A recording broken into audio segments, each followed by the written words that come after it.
三類人咧係好有仙緣嘅。既然你要收呢個太上感應篇，我肯定揾啲有仙緣嘅人啦。第一種人咧就係童子命。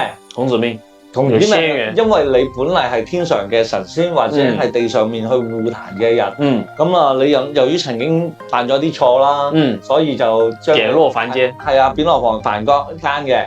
咁啊，第二個咧就係有華蓋或者有文昌嘅。華蓋咧，是八字裡面有八字裏面係有華蓋咧，就係擔住馬借皇帝出巡嗰啲啦。文昌就更加唔使講啦，文昌帝君啦，係啊，就即係讀書啊、學習啊，音質比較好啊。第三個嗱，第一個童子命，第二文昌華蓋，第三個你覺得係咩咧？第三個有仙緣的個命裏邊係點樣樣咧？嗱，感情一定係唔好嘅。哦，就是有情債的。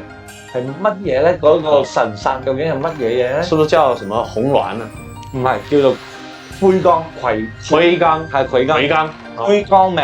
跟住咧，嗱，有啲人唔知咩叫魁罡嚇，或者你睇呢個日柱係庚辰、庚戌、庚辰、庚戌、戊戌、壬辰呢四柱，都係魁罡。魁罡命啊，咁就好硬嘅，個命好硬嘅，同你講。我已經看到有工作人員知道他是魁罡。佢笑緊嘅話，就證明佢應該是魁罡。而家未離婚，就遲早會離婚嘅。係啊。